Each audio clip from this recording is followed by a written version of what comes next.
All right, so what is the right number, the amount of times to have sex in a week? Spoiler alert, there's no right number, but today we're going to be talking about how often is actually a healthy amount. All right, so all the men want to know this. Is there a secret to having more sex more often? Yes, but it's not what you think. So today we're going to share how couples can actually increase in a healthy and fulfilling way. We're going to talk about sexual frequency. How much sex should we have? More than once a year. I was going to say, I think we all agree on that, but that's not necessarily true. No. All right, so we got 5 points for sexual frequency. Number 1, sexual frequency is personal, not prescriptive. Right. There is no one shoe that fits all. Mm-hmm. It is not, I listen to Joe and Krissy and their goal is 3 times a week. That's what we're going to do. It's not prescriptive. Right. It's personal. Mm-hmm. You have to have the conversation with your spouse. It's personal. It's seasonal, right? Like, I feel like if I let you, you'd say one number and we would die trying to get that number one, like however many times a week. Yep. But it's seasonal sometimes. It is. You know? Yep. And let's call a spade a spade. Sex isn't always like intercourse, right? Because when we talk about frequency, or not frequency, we are talking about frequency. When we talk about seasonal stuff, right? We physically could not have intercourse after a baby. Right. Right? I'm like, don't touch me. Don't touch me.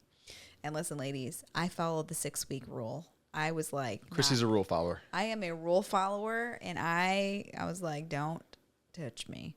But we did get creative, and it wasn't a nothing for 6 weeks. We got creative. Yeah. And so that counts too. 100% it did.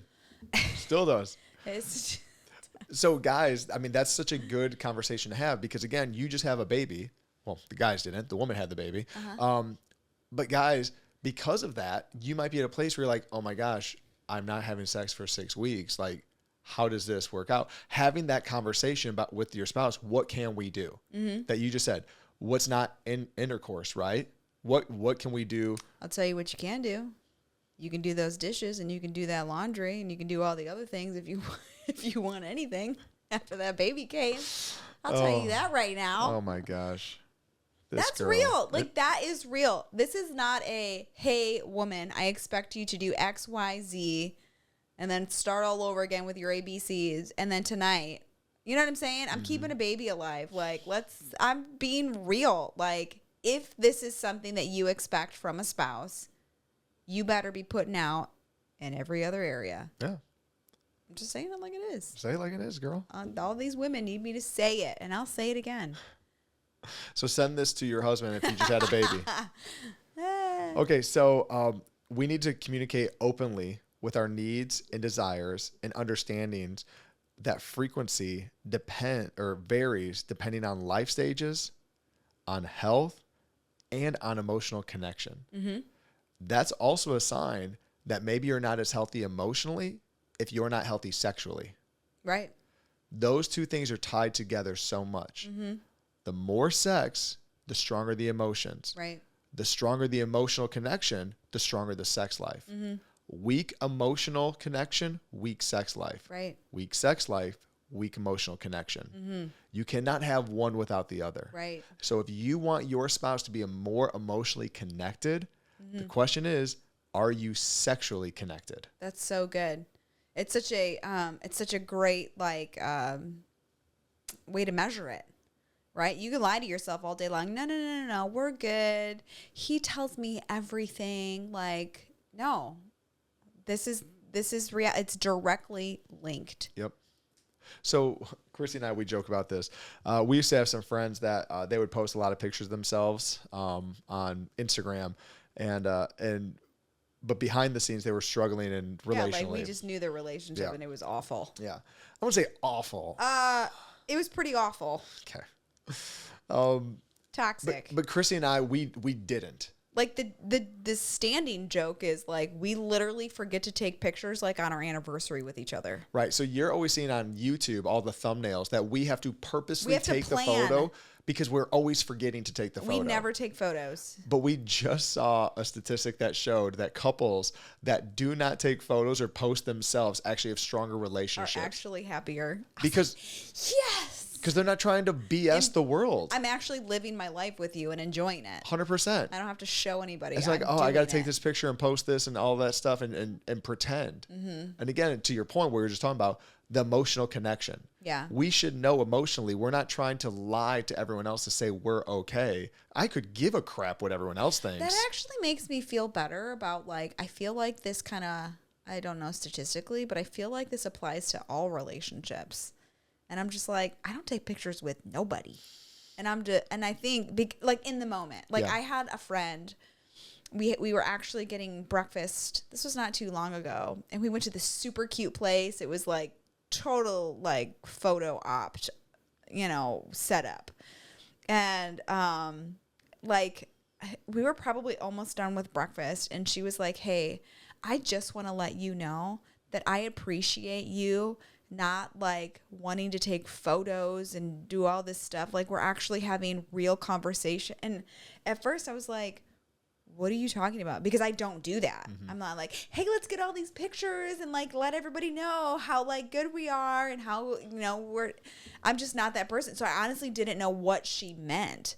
And she's like, well, I have these, friends and relatives and they'd be over. There was like a big greenery wall and it was super cute. I think we ended up, just because we had this conversation, took like a picture, which I don't know where it's at.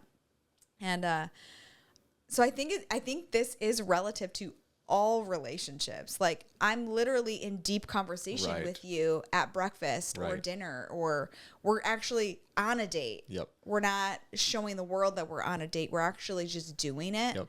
And so that actually made me feel better when I read that statistic. Yeah. We were somewhere recently, and we literally thought we need to take a photo because we're actually dressed up together. Okay. Did we? I think we did. I don't know where we were, though. Number 2, okay? Quality over quantity. Yep. Because you don't want to just have it be Chick-fil-A all the time, right? If you're just like, like you want quality. Mm-hmm. Again, that takes time. We talk about this often where sometimes one of you is like a microwave and the other one's like a crock pot, So when you're in the bedroom, you want it to be a again, it's not always a crock pot, but you want it to be that place of that. Right.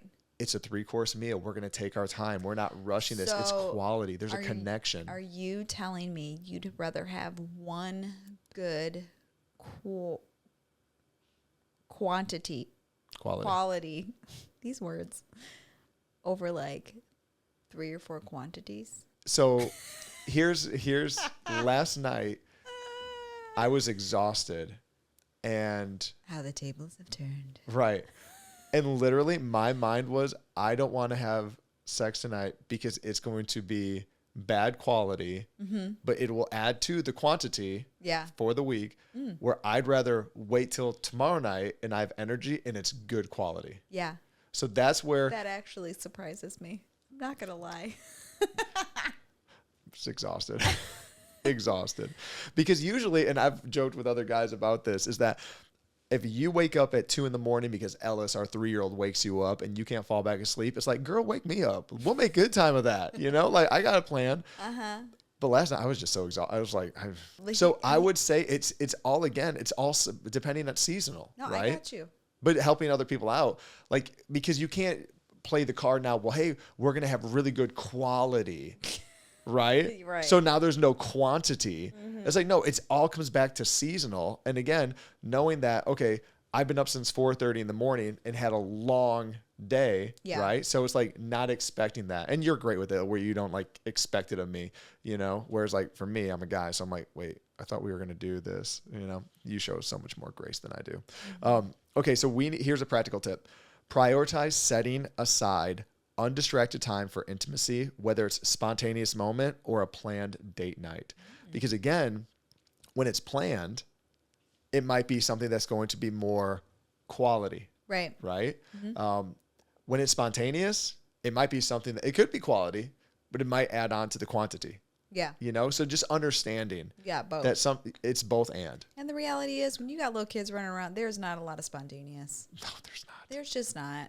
Well, and that goes to number 3, seasons of life affect frequency. It's true. When we have kids running around and they're exhausting us, and then, I mean, you know how it is. If you're a parent out there and you lay your kids down, you don't just lay them down once, not twice, nay, not even thrice. They come in the bedroom so many times. And let me just tell you, I'm not trying to beat you guys up, but I'm going to. If you don't have a bedroom, or let's say this, you have a bedroom for your kids, but they are sleeping in your bedroom, I can already tell you that one of you is upset that you're not getting as much sex as you want. Absolutely. Because I don't know how you have sex with a kid in the room. Like, get them in their own bed, get them in their own room, and have time together. Because here's the thing, science shows this, statistics show this, you do not get good sleep with your children in the room. I don't get good sleep without my kids in the room. I just don't sleep. But it's definitely significantly worse when they're in the bed. Yeah. But seasons of life, right? They affect frequency. Because one day, these little kids that are trying to sleep in your bedroom, one day they're going to be off to college. And then you get to walk around the house naked. Oh, yeah. And have sex all the time. Yeah, that's what's going to happen. Sure is. Sure is. Okay, so here's a tip. If frequency dips, find creative ways to connect, such as increase non-sexual touching. Yeah. That matters. Sharing meaningful conversations. That matters. Do that over breakfast. Do that over coffee. Do that on a car ride. Do it on a walk. Schedule a romantic getaway to rekindle intimacy. So like we just went away for our anniversary, and it was just a few days, and that was awesome getting away. And we had plenty of sex, but was also just a deeper connection for us. Because here's the thing: if you uninterrupted conversations, right? If you, I don't know if you guys have ever seen the clip from Saturday Night Live when Will Ferrell was on it, and it was more cowbell with Christopher Walken, and like he's I think saying Will Ferrell's just ding ding, hitting the cowbell. Anyways, the other day I saw one. It said parents when they're trying to have a conversation, and then the kid is Will Ferrell. Just ding, ding, That's true. It's just true. It's true. So anyways, seasons of life affect frequency. Right. Number 4, intentionally create opportunity. Intentionally create opportunity. Okay, try a no pressure night where you set the mood without expectations. No pressure. You just set the mood, right? We're just going to do that. This is going to help reduce performance anxiety and allow intimacy to happen naturally. Yeah. So there's sometimes that I'll just give you a massage like no strings attached, but because it's such a good massage, other things just happen, but no pressure, And then there's times where I'm giving you a massage and then nothing happens, no pressure. Yeah. Right? Because again, it's about connection. Yeah. Anything you want to say about that? No, that's good. All right. Number 5, we're going to wrap up with this one. Sexual frequency builds emotional closeness. I feel like we've hit on this so much today. If you want to be stronger emotionally with your spouse, you have to be stronger sexually. Yeah. So ladies, I'm just telling you, if you don't think that he is connected emotionally, put out. Husbands, maybe it's vice versa. And she's not emotionally connected. Maybe you're the one that's not having sex enough. Have the conversation. Yeah. Have more sex. Have more, or maybe you want more sex, but you're not emotionally connected. You have to focus on being emotionally connected to your spouse, knowing their emotions, knowing their love language, knowing what's going on in their life, what's bugging them, what are they excited about, what are they dreaming about, what are their hopes and desires, right? Yeah. Like so many times when we have podcasts about sex, there's so much more to it than just the physical. Absolutely. So much more to it. We've already alluded to it. It is the physical, but it's the spiritual, it's the emotional. Yeah. All these things play into effect for us to have a healthy sex life. So look for ways to nurture emotional intimacy outside of the bedroom. Okay. How are you praying together? Are you reading the Bible? Are you discussing what your spouse is reading in the Bible? Like I know right now, like you're going through the Old Testament, and the other day I was making fun of you. I was like, you need to get in the New Testament because you are judgmental. I'm in 2 Corinthians now because you told me to. So I thought so because you mentioned something the other day. I'm like, that's not the Old Testament. And right now I'm going through Colossians and just reading it. And so like I was sharing with Eric earlier, I was like, man, seeing how Paul prayed for the church just convicted me how much more I need to pray for our church. And so I wrote down 5 or 6 things that I want to pray over our church. Yeah. And so it's those things that I'm able to share with you, and vice versa, you're able to share with me, where we're connecting more, that leads more to a satisfying sex life. Yeah. I just want to end with this. It says all pastors everywhere is we gave you a lot of information. We gave you so much information. There's like no way you can't not figure this out. Right. Right? There, we have stats, we've got research, we've got practicals, we've got all the things. But the reality is if listening to this conversation makes you uncomfortable, makes you feel a certain way, there is something on the inside of you that needs to be healed. And I just want to reiterate the conversation I had before. It is terrible if anything impure happened to you sexually that was not your fault. Maybe it was your fault. Maybe you did do something. But now as a married couple, if you have children or not, it is your responsibility to take care of it. And I promise you, the future you will be so grateful that you took that thing head on and you dealt with it, because it's not just going to go away on its own. And so much depends on it. Like we are talking about, the emotional state of your marriage is directly related to the sexual part of it. And so you have to make sure that you are healed and whole all around, sexually, mentally, emotionally, physically, spiritually. All of it is your responsibility now. And too many times we have people that, use their past trauma as a crutch. Do not do that. Do not do that for the sake of your spouse, for the sake of your children, for the sake of you. Yep. Make sure that you take care of yourself. Hey, if this is helping you with your sex life, click that subscribe button right now. And I would just offer this to everybody that's watching or listening right now, is that we have a care pastor that goes to our church. He's recently started going, and he also works at a counseling agency. And he said, hey, if you have some people that need some help, and if you guys don't have time, I'm more than willing to have a phone call, a Zoom call, and meet up with them. And so if you need help, if you need breakthrough, you don't know who to talk to, and you're looking to talk with a pastor, whether it's Pastor Krissy or myself or this other gentleman, you can email us info@themarriedlife.org. Again, that's info@themarriedlife.org, so we can help you be set up for a win for your future. You are not alone in this. This is a community of like-minded Christian married couples that we want to grow together, because we've said this and we just know it's so true. When the marriage gets stronger, the family is going to get stronger. And when the family gets stronger, the community is going to get stronger. That's right. So, hey, thanks for joining us today. Listen, if you want more information or if you want to go deeper with your spouse when it comes to actually connecting emotionally, I'm going to have you click this video. It's our next video that we have available for you that's going to actually take you into a deeper relationship with your spouse. We'll see you in the next video.